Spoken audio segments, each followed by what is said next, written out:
Hello everybody and welcome back to another movie trivia Schmoedown recap. My name is Joker, alongside the man himself, Alex Splash. How are you doing? I'm doing alright, man. I'm buzzing right now. We just watched a spectacular match for the movie trivia Schmoedown live with the Inner Geekdom Champion round. Was that right? Yeah, it's the Inner Geekdom Championship round. Opener, Adam Hlavac versus Kevin Smets. Then we get into Kalinowski versus Rachel Cushing. We really want to get into that one, but we got to cover what happens first. So let's start from the beginning. Opening was fantastic. We had a lot of great stuff going on. The crowd was hyped. It was a good crowd tonight. Yeah, we had a fun crowd. They were pretty responsive. Kin, Knapsack, Josh McCouga opening the show. Killed it as 40-minute set. Yeah, they're just... They knew what they were doing. They were having a good time with it. It's the afternoon.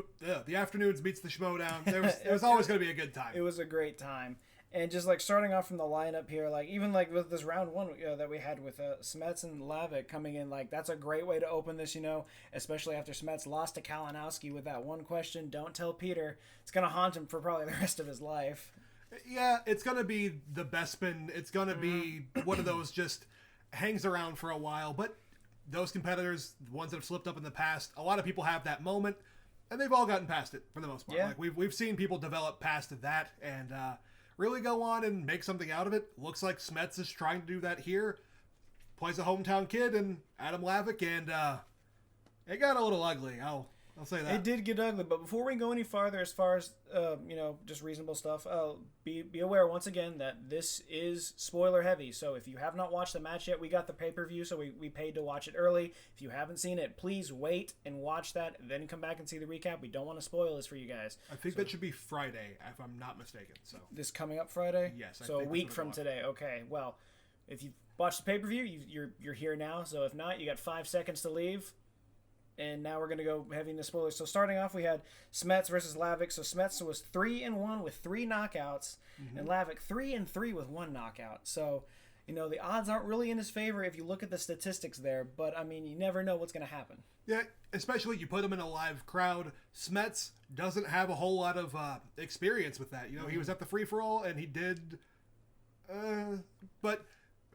Now, this is a different ballgame. Yeah. This is Comic-Con. You're in front of an actual crowd that's here for Inner Geekdom matches. They know the standard, but it's not. He's not a slouch. No, Kevin, he handles his business. And Adam, he's had some good moments. He's really had some nice showings, but it may have gotten away from him a little bit. It kind of did, considering it did not last very long, as the whole match only lasted 2 rounds. And I mean, even in the first round, they were pretty close, close neck and neck throughout the whole thing. And Smets slowly started to pull away from him a little bit, ending the first round 9-5.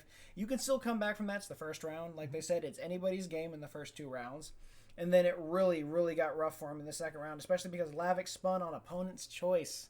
Yeah, you hit opponent's choice. And then Kevin, he's been watching his game tapes. He knows exactly where to go. He put him right into Middle Earth, and we've seen it before. Adam's he's not ready for that. He said he'd been studying, but he missed 2, I wouldn't say layup questions. The second one was, but the first one... Especially because Smets, when he went first, got villains and got the full, all for, 10 points from that round?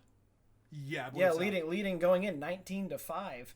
And then getting 2 steals off of the opponent's choice that Hlavac had, and leaving him with a knockout there at 21-5. What a complete... This is what we were talking about in yesterday's video when we said, like, it's a complete blowout if, like, this kind of stuff happens in certain matches. We didn't want to see a blowout for, like, the main event. And, I mean, it's unfortunate for Hlavac that it went that way, but whoa, man. He's a guy who has potential. He knows the other stuff. The wheel just kind of bumped him off this time. Plus, Kevin's a beast. He's got knowledge everywhere. For sure. It runs deep. He was 1 word away from possibly playing Rachel tonight instead of Mike. So, you know what kind of caliber player you're dealing with. Adam, he'll find another way. He'll study. He'll get back in. 100%. He definitely belongs here. He has the knowledge. But tonight, sometimes it's just not your night. It just wasn't his night, but he took it like a champ. He was just like, yeah, I didn't know some of the stuff, and that's what I like to see. They didn't try to start any fights or anything. He was like, I came out, I had fun, I ended up losing. Try again next time. Yeah, it's all fair. Just sometimes you get beat. Yeah, absolutely. And it was a good round. It was a good warm-up round to go into the main event that we've been waiting for months now, being Kalinowski versus Cushing in this ridiculous game. Like, I have no other way to word that. It was absolutely ridiculous. Starting off, we had Cushing. She's 5-3, 3 knockouts. Kalinowski 5-4 with 2 knockouts. So very close scores, both neck and neck. Again, knowing that going into this, it's not going to be an easy walk for either of them because they both know their movies very well. I mean, yeah, we've seen before. The games, they've been close with Rachel, with Mike. The last one, Ninka, that's the deciding factor. It's literally one letter. I mean, it can't get any closer than that. But really, the peril in these matches, these championship rounds, is that they're not the standard Schmoedown. There are elements that you have to kind of weigh, some other things that get in your way, and we've seen it happen twice now with Rachel. Yeah. Round 1, she comes through, almost has a perfect round, dominates the regular trivia portion of the game. Yeah. Mike had some misses early. I'll say they both had some misses, and it was a lot of tie, a lot of back and forth. The final being Rachel was in the lead, 9-7. So yeah, she misses 1, he misses 3. Yeah. So, okay, cool. That's another example of just Rachel knows everything that you can know in this game. 100%. Really. She really, like, no matter what it lands on, she'll sit there, think about it, and then calmly just be like, this is your answer. Yeah, so you have to catch her on something really either deep cut or just left field. Something that throws her out of that mental, which I think we've seen once or twice. She usually bounces back from it. Second round, though, she handled her business, kept herself in a good place. Yeah, they both got steals off their first question for each opponent. That I thought was kind of neat when it looked like. But she took a big lead, or Kalinowski took a big lead in round 2, leading 10-14. And that, for these two competitors, that could be the end of it. But then Rachel comes back, spins Star Trek for her first question, which was also stolen, unfortunately. But she ends up passing that too, 18-15, and then it just completely swapped it. They're like, all right, 10-14, now it's 18-15. It's anybody's game if it's going to go back and forth by these giant leaps. And like you were saying, it's with this second round kind of trade-off, the steals. It was a 2-point game going in. It's a 3-point game coming out. Yeah. So it's really an exchange of 1 point. That tells you everything you need to know about the resiliency. But those extra factors, like I was bringing up earlier, the betting ground has not been kind to Rachel in these last 2 matches. Heartbreaking. She goes in, bets 3 points. It's on DC movies, I believe was the category. Yeah, I believe so. Because it was Green Lantern related. So you go to DC, and we know what Mike's capable of in DC. We know that it's his saving grace a lot of times, and here it happens again. He bets 3 points as well. Rachel misses. He hits. Now he's up 18-15. Just reverse it, and the game goes on. I wish I could have recorded my reaction to it, because I just saw, I was like, she's in the lead, 18-15, and then it swaps again. She loses the 3, he gains 3, and I was just like, this is not good, because we were both rooting for Rachel, nothing against Kalinowski, but we were just like hoping that she would just keep on to this belt.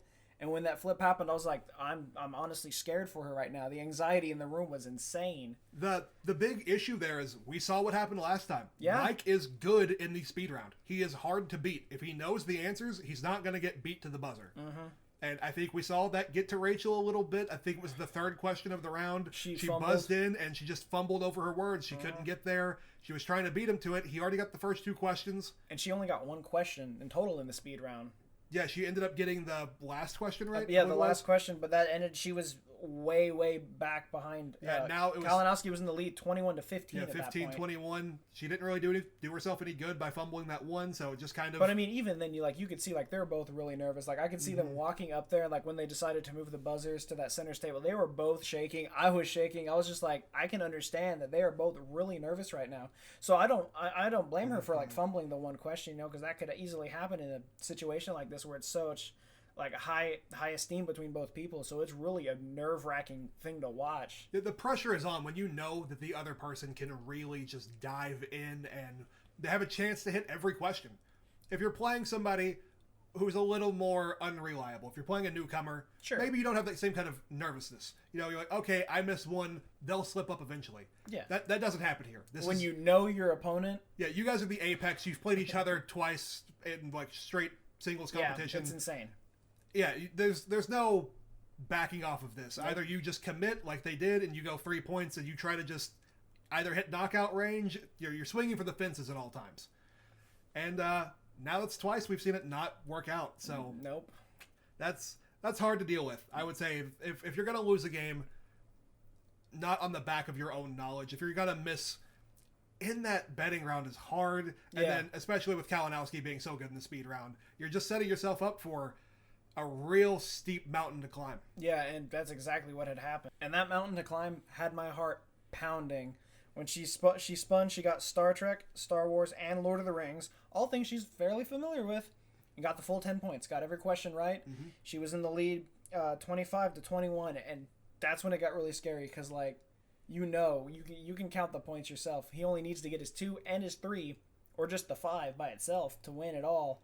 And we were both sitting there just like, it could be over here. Yeah, after she hit her 5, I'm calculating in my head. As soon as she got it, I was like, okay, so she's not in the clear yet. He does have 2 chances to win this, essentially. Yeah. He could have hit any 2 combinations and still been fine. Could have gotten the 5 and got it. It was, in that moment, I was kind of staring. I was like, if he gets DC at this point, it's probably over with. I would say that's a layup question for him, and no matter how deep it's going. And that's where I thought it might have gone the other way, because his 2-point question was from Harry Potter, and it was who dies in the battle at the Ministry of Magic in the Order of the Phoenix. That is a very long, lengthy question. But it's who died in the Department of Mysteries in the Ministry, I think is what it said. Yeah, but it was very, like, I said out loud, I was like, repeat the question, because I had no idea. But then he ended up getting it with Sirius Black, and then he's only, like, he was 3 points away from getting the lead on her, and then he gets his 3-point question, which was a DC movie, which was in Superman Returns, who plays the editor of the Daily Planet. Yeah. Is, Perry White. Yeah, Perry White. And he said it was one of his childhood heroes, and at that point you just know, because he walked away, he knew when they got DC movies, and he ends up winning 26-25. But I mean, that's a 1-point deficit, and it's a tough loss. But it's no small feat, I'd say. It's not like a small thing. Yeah, it's not to take away from what Mike did. No, yeah, absolutely, no, yeah. We were going for Rachel. We said that last video. Still will be supporting Rachel in every facet of the game after this. He played a good game. It just hurts to see somebody lose on the stuff that isn't necessarily the trivia. It was the betting. It was the speed. That one's a little harder, but he looked the DC question in the face. He looked several hard questions in the face that game. There were 2 or 3. Usually I'm pretty good in Inner Geekdom. I can stick around. I can be within winning range if I'm playing at home by myself, just keeping score. This time around, some of them went pretty deep. I will say that. The Star Trek questions really went straight over my head this time. Yeah, there was a lot of difficult ones. But one of the great things I think about this match is that I say it all the time for, like, sports games stuff. If you losing by 1 point sucks. Like high school basketball games, if our team lost by 1 point, it was just destructive. But I think in this case, between these two competitors, because they played each other so much, it is much better, I think, to lose by 1 or 2 points than it would be to have just an absolute blowout, I would think. Because at least, you still have the knowledge and you're still able to keep up with your competitor in that case. Yeah, and I think Rachel touched on that in the post-game a little bit, saying she was worried about playing in front of the live crowd. It's something that gets to her. It makes it harder for her to prepare for these games. And I think we saw that at the free-for-all. She came in and she hung around for a while, don't get me wrong. She was playing well. Yeah. But I don't think that was truly the Rachel you would have gotten had that been a one-on-one event in singles match. Yeah. It's not quite the same experience. People get loud, they get rowdy, you can't think as well. Plus, the Schmoedown has been trending towards, little intermatch jabs and stuff. There's a lot that can really throw you off at a live event. If somebody's really hamming it up, being a little difficult, that can be grating. Mike, I think, played himself pretty well this time around. His character here in the Schmoedown, he's a little aggressive, he's a little cocky. During the match, I think he played pretty cleanly. I don't think for sure. He's not Tom Dagnino out there. He's not trying to distract you, Yeah. If someone walks out in a Finstock mask, you're in for a fun time. Yeah, that's an absolute treat by itself. But Rachel handled the loss well. Absolutely. And what else could she have done? She's one of the most graceful players the league has ever seen. And there was no reason for her to act, unprofessionally in a situation like that. I don't think she would have at all. But honestly, the GGs to Mike. You finally got that win, and I think, as we said, it's about damn time. Afterwards, it's like if he was gonna do it, this is the time for him to do it, right? He's a guy who loves the live performances. He loves to really run it up for the crowd, and having corruption at his back, having grace, having kin, all of that just feeds into a whole new kind of experience. Like that's not something that you can replicate just in the studio. If they can come out and they can get the crowd going, his lady was there, she came out and raised his hand. That's something that you can't replicate in house. Yeah, that's something that you kind of live for. Those moments are the ones that you're trying to get to. Mike has said it. He said it was Comic-Con. These are my people. He wanted this, and hats off. And he got it. Hats off. Absolutely, sir. So congrats, Mike. You did prove us wrong. That's for sure. Yeah, and and glad you did. Yeah, and I'm glad if Rachel was to drop the belt to anybody. Sorry, Kevin. Sorry, Adam. Sorry, Mara Kanopik. Mara? Mm-hmm. That's a whole other thing in itself, huh? You want to enlighten the crowd for a little bit? So, in the post-game, if you've seen this, I'm sure you've seen it, Mara Kanopik did come out to congratulate Mike Kalinowski. Now, she's been gone ever since she dropped the belt to Mike at the end of last year, I believe. That was December, I think was the last event. It was the last event of the Season 5. But she was out. She was saying, oh, hey, congrats. You played a great game. You and Rachel were good. But there was a rematch on the table that kind of needs to happen. Yeah. She did drop the belt, to Mike. Now he's the champion. She never really got a chance at redemption on that.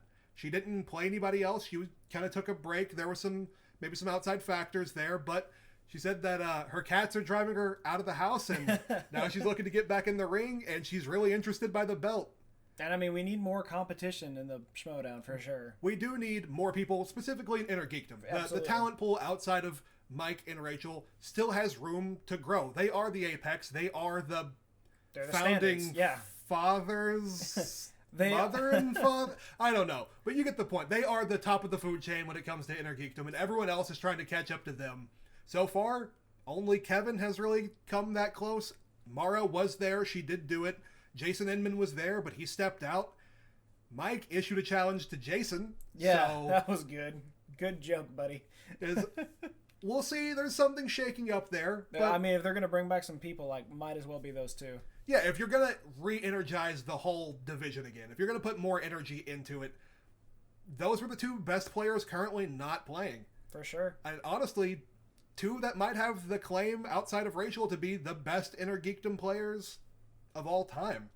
Mara's run, better than Kevin's. I'll say that. I'll put that right now. Bring on a four-for-all. Free-for-all between the four-way. Yeah, I would be fine with a triple threat or four-way, something like that to try to settle it. I know Kevin has that burning in the back of his mind that he was so close to taking at least overtime with Kalinowski. Who knows how it would have played out. Mara played under questionable circumstances against Rachel, still pulls it out, beats Jason Inman at a live event. Yep. So we know she's no stranger to this. She's handled herself before. And I'm sure that itch, you saw it even when she lost. Yeah. Mike can be grating. He can be a little extra. And if you're not ready for that, maybe it throws you off like it did Mara. But now she's back. She's cooled. She's calm. And she wants it. She's like, I'd like that back. But there is still the topic of Jason Justice Inman. He's still hanging around out there. His book, it's coming, it's gone, it's out. I think he's free. Ah. So maybe if Jason has some free time, maybe it might be time to shake things up a little bit, huh? I mean, they call him KO sometimes. They call him Killer the other times. That's Jason Justice Inman. Sometimes you got to face the law, Mike. So gonna come step forward, buddy. We'll see what happens. So overall, I could not have asked for a better match between both competitors on either side. This is the first pay-per-view match for both of us. First time we've actually paid to watch one of these Schmoedown matches live. Really happy we did. That money goes to support the Schmoedown, and I think if I could, I'd give them $1 million up front. I think they deserve it. They just need all the support they can get. So if you ever get the chance to buy a pay-per-view, definitely do it. Become a Patreon today. I'll put that link for that down in the description for you guys. But until the next match comes out that we can review, which is going to be, we've got August 31st in New York. Yeah, there'll probably be some other matches along, but the next live event will be August 31st, New York. They're heading to Tempe, Arizona. I believe maybe that's October. I'm not certain on the day on that. But then they'll be ending the regular season events in Orlando in November. I think that's when that's happening. I think I have the dates right. And then we'll be wrapping it all up December. It's coming along. We're about halfway there now, but we've got the Spectacular again at the end of the year. Who knows what it's going to look like by then. We've Super had pumped for it. New stars already this year. We've got new rivalries, new champions, and some records have fallen. Some curses have been broken. And like I said, there's still half of this season to go. Yeah. So we always appreciate the Schmoedown. We always appreciate the production team, the writing, everything about it, everything that makes it an event that's theatrical. It's great. We wouldn't be here without it. I mean, no, yeah, absolutely. I love it. We love watching it, and that's why we're doing this now. Yeah, this is a dream. We've wanted to talk about Schmoedown for a while now, and we just decided, we was like, let's start this now. Yeah, and we're just happy to have some kind of space around it, just be involved in any capacity. So thank you for watching, and I'll pass it off to him. Yeah, so until the next match comes out for us to watch and have a recap for you guys, that is going to be it for this video, guys. Remember, if you like what you saw, be sure to leave a like, comment, and subscribe. Let us know in the comments down below if you would like to see more recaps from the movie trivia Schmoedown, or if you'd like to see anything else. But until then, and as always, we will see you guys next time.